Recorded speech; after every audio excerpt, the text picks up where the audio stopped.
क्या आपने कभी गौर किया है कि कुछ लोग फितरी तौर पर खूबसूरती, आर्ट, म्यूज़िक, लग्जरी और पैसे की तरफ खींचे चले जाते हैं? क्यों कुछ लोगों का एस्थेटिक सेंस इतना शानदार होता है कि इनके घर में दाखिल होते ही एक प्रीमियम फील आती है?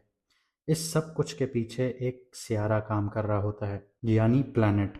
अब वैदिक एस्ट्रोलॉजी के हिसाब से ये वीनस प्लैनेट है, यानी कि शुक्र, जिसको उर्दू में ज़ोहरा भी कहते हैं, एक नेचुरल बेनिफिक प्लैनेट है जो इंसान की ज़िंदगी में value, creation, relationships, aesthetic sense, पैसा और इसके अलावा हार्मनी क्रिएट करता है, डिफाइन करता है। जैसे मार्स एक्शन और ड्राइव देता है, सैटर्न डिसिप्लिन और लिमिटेशंस देता है, जिस घर में भी सैटर्न होगा वो लिमिट कर देगा। जुपिटर विजडम देता है, ग्रोथ देता है, लेकिन जिस घर में जुपिटर होगा उस घर पर काम करना होगा, लेकिन जहाँ पे उसकी एस्पेक्ट्स होंगी वो ग्रोथ पे जा रही होंगी। तो वीनस वो प्रिंसिपल है जो इंसान को अपनी चॉइसेस और अट्रैक्शन का मैप दिखाता है कि इंसान ने कहाँ से ये सारी चीज़ें हासिल करनी है, चाहे वो जॉब से हो, घर से हो, फॉरेन से हो, कहीं से भी हो, ये सारी चीज़ें वीनस दिखाता है। वीनस बताता है कि इंसान किस चीज़ की तरफ नेचुरली अट्रैक्ट होता है और कैसे रिलेशनशिप में वैल्यू क्रिएट करता है। जहाँ वीनस स्ट्रांग हो वहाँ इंसान beauty, art, music, design, refinement में नेचुरली बहुत कैपेबल हो जाता है। अब इसकी एक बहुत बड़ी मिसाल आप ये ले लीजिए कि जिसका वीनस बहुत अच्छा बैठा हुआ है, एग्जॉल्टेड बैठा है, शर्फ में बैठा है, उच्च का बैठा है, तो वो बहुत अच्छा सिंगर होता है, बहुत अच्छा आर्टिस्ट होता है। जैसे आप सिंगर की मिसाल ले लें, अरिजीत सिंह को देख लीजिए, आतिफ असलम को देख लीजिए। एक्टर्स की बात करें तो शाहरुख खान को देख लीजिए, फवाद खान को देख लीजिए, मायरा खान को देख लीजिए। अट्रैक्शन भी बहुत है, उनकी एक्टिंग भी बहुत अच्छी है। तो वीनस यहाँ पे बहुत बड़ा अहम रोल प्ले करता है बेसिकली। इसके अलावा वीनस जो है वो दुनियावी कंफर्ट और रिफाइंड लाइफस्टाइल के लिए इंसान की सेंसिटिविटी को बहुत रेगुलेट करता है। इंसान किस चीज़ को मीनिंगफुल और वैल्यूबल समझता है, ये वीनस डिफाइन करता है। वीनस की स्ट्रेंथ और डिग्निटी, उसकी प्लेसमेंट, यानी वो किस घर में बैठा है, उस घर का मालिक कौन है, उसके साथ योग कौन से बन रहे हैं, इन सारी चीज़ों से समझा जाता है। और जब वीनस शर्फ में हो, एग्जॉल्टेड हो, यानी पाइसेस में जैसे पिछले महीने रहा, अपनी हाईएस्ट पोटेंशियल को रिफ्लेक्ट करता है। लेकिन पाइसेस में रहने के साथ इधर सैटर्न और सन बैठे हुए थे, तो यहाँ पे वीनस अपनी पोटेंशियल को रिफ्लेक्ट नहीं कर पाया। और जब वीनस डेबिलिटेटेड होता है, यानी नीच का होता है, या ये कह लें कि कमज़ोर होता है, तो रिस्ट्रिक्ट कर देता है, बहुत सारे लेसन्स लेके आता है। ऐसे लोगों के रिलेशनशिप्स नहीं चलते, टूट जाते हैं, उनसे बहुत कुछ सीखने को मिलता है। यानी ज़रूरी नहीं है कि आपका रिलेशनशिप टूट गया तो ज़िंदगी ख़त्म हो गई, इंसान को समझ आती है कि लोग किस तरह एक्ट करते हैं। तो यहाँ पे वीनस ये सारी चीज़ें देता है। पैसे का कनेक्शन भी वीनस से है। वीनस सिर्फ रोमांस का प्लैनेट नहीं है, ये वैल्यू क्रिएशन और अट्रैक्शन का एक तरह से इंजन है। जहाँ वीनस एक्टिव हो और स्ट्रांग हो वहाँ इंसान नेचुरली बहुत स्किल्स और क्रिएटिविटी से इनकम जनरेट कर रहा होता है। वीनस की वैल्यू वर्ल्ड डिमांड के साथ अलाइन होती है।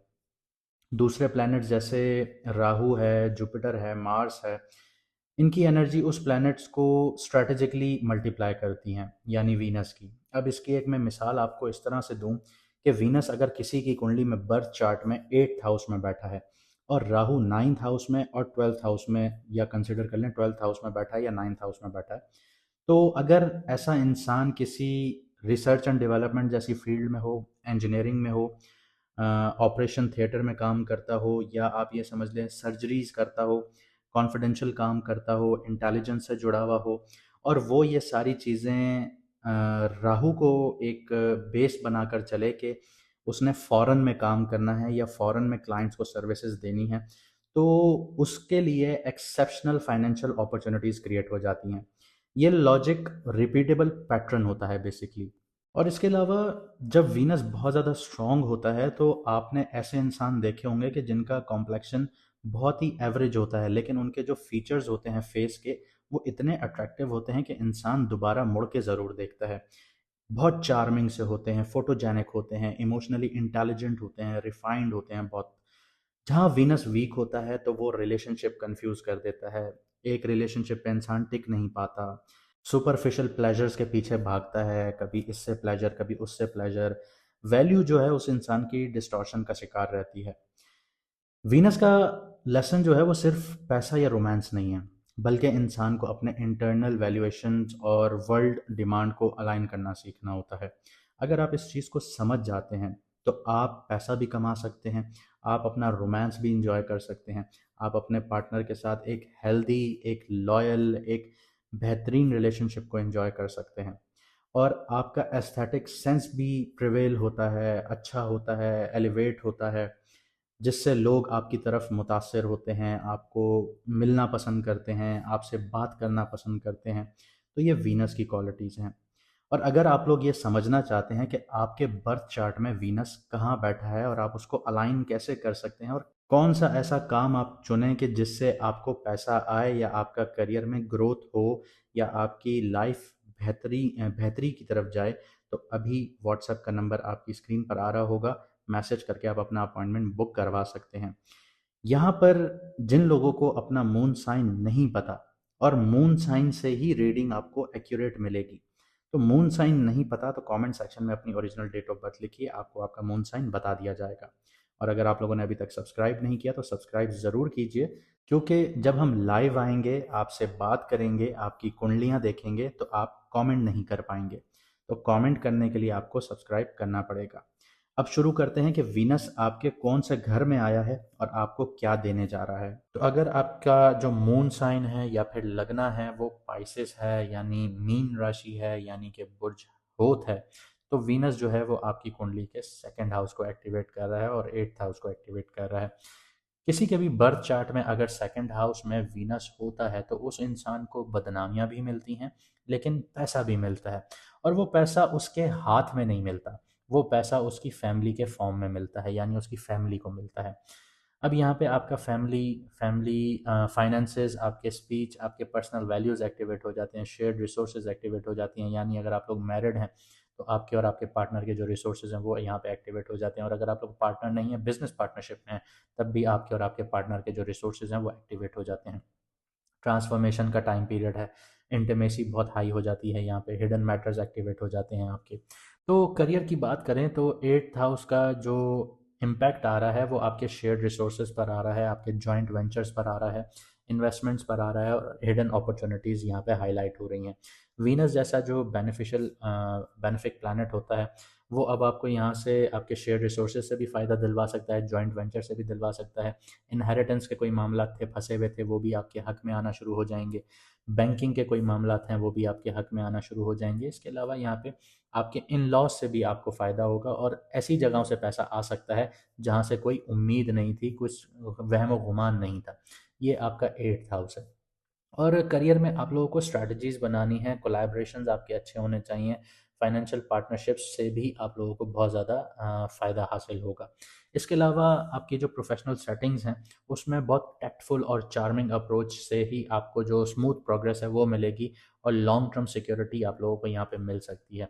हालांकि आप लोग साढ़े साथी के सेकंड फेज़ में हैं, और अभी जो सैटर्न है वो 8 से 9 डिग्री के दरमियान में है, तो यहाँ पे अभी भी प्रेशर क्रिएट करना शुरू हुआ है, जो कि अब आप लोग फील कर रहे होंगे। तो पाइसेस वालों, करियर और फाइनेंशियल डिसीजन में आपको सब्र और स्ट्रेटेजिक थिंकिंग रखना बहुत ज़रूरी है। अगर आप लोग इम्पल्सिव हुए या रिस्की मूव्स लेना शुरू हुए तो वो आप लोगों के लिए नुकसानदेह होंगे। इसके अलावा इस टाइम पीरियड में आपके पास पैसा भी आएगा, ऐसा नहीं है नहीं आएगा, लेकिन वो फैमिली की फॉर्म में आएगा, फैमिली को मिलेगा, आप लोग उसको एंजॉय करेंगे, लग्जरीज एंजॉय करेंगे। आगे बात करते हैं आपकी रोमांटिक लाइफ की, मैरिड लाइफ की और रिलेशनशिप्स की। तो सेकंड हाउस का जो इम्पैक्ट है वो फैमिली और पर्सनल रिलेशनशिप में इमोशनल बॉन्डिंग बढ़ा देता है। तो मैरिड कपल के लिए फाइनेंशियल हार्मनी देखने को मिलेगी और अफेक्शनेट कम्युनिकेशंस होंगी, क्योंकि सेकंड हाउस आपके अल्फाजों का भी है, तो यहाँ पे ये चीज़ें इम्प्रूव होंगी। सिंगल जो पाइसेस हैं इमोशनली सिक्योर और फाइनेंशियली स्टेबल रिलेशनशिप्स की तरफ अट्रैक्ट होना शुरू होंगे, और यहाँ पे आपको वहीं से आपकी फैमिली के जो कॉन्टैक्ट्स हैं या आपके जो रिश्तेदार हैं उनके थ्रू आपको आपका पार्टनर मिल सकता है। आपकी स्पीच और सेल्फ एक्सप्रेशन जो हैं उनमें भी अब चार्म बढ़ सकता है। आपकी आवाज़ या आपके जो बोलने का तरीका है या आपके जो अल्फाजों का चुनाव होगा वो इतना चार्मिंग हो सकता है कि लोग आपकी तरफ दोबारा वापस आ सकते हैं। और यहाँ पे दोबारा वापस आने से मुराद ये है कि जो आपको छोड़ के जा चुके थे या जिनसे आपकी डीलिंग्स चल रही थी उनको आप वापस अपनी अल्फाजों के थ्रू वापस ला सकते हैं। इमोशनल और फाइनेंशियल मैटर्स में बहुत टैक्टफुल और बैलेंस्ड अप्रोच रखिएगा। इम्पल्सिव रिएक्शंस जितने भी हैं वो आप लोगों ने अवॉइड करने हैं। अगर आप लोग इम्पल्सिव हुए तो आप अपने हाथ से अपनी सारी चीज़ें वापस गंवाना शुरू कर देंगे, जो कि साढ़े साथी के सेकंड जोन का ये एक इम्पैक्ट होगा। हेल्थ की बात करते हैं। सेकंड हाउस में जो वीनस होता है ये फैमिली रिलेटेड स्ट्रेस देता है, ओरल हेल्थ और फाइनेंशियल एंजाइटी दे रहा होता है। यानी पैसा आ तो रहा है लेकिन समझ नहीं आ रहा कैसे आ रहा है, कहाँ से आएगा, कब आएगा, कैसे आएगा। इस तरह की सिचुएशन जो है ना आपको फाइनेंशियल एंजाइटी देना शुरू हो जाएगी।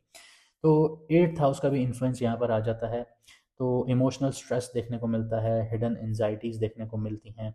इसके अलावा सेकंड हाउस जो है वो आपके खाने पीने का घर है। तो यहाँ पे अभी आपका जो शुगर टूथ है वो बहुत ज़्यादा एक्टिव हो जाएगा, आपको बहुत ज़्यादा मीठा खाने की क्रेविंग्स होना शुरू हो जाएंगी। तो यहाँ पे आपको एक केयर ये करनी है कि आपने बहुत ज़्यादा इनटेक नहीं करना मीठे की, वरना यहाँ पे आपको शुगर से रिलेटेड इश्यूज़ हो सकते हैं, यानी जिसको आप डायबिटिक कह सकते हैं।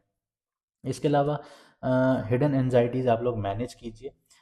एट्थ हाउस एक्टिव है तो ये आपके लिए थोड़ा बेनिफिशियल होगा। मेडिटेशंस कीजिए, हेल्दी डाइट लीजिए, बैलेंस लाइफस्टाइल रखिए, वॉक वगैरह कीजिए, स्ट्रेस मैनेजमेंट पर ध्यान दीजिए, ये आपके लिए हेल्पफुल रहेगा।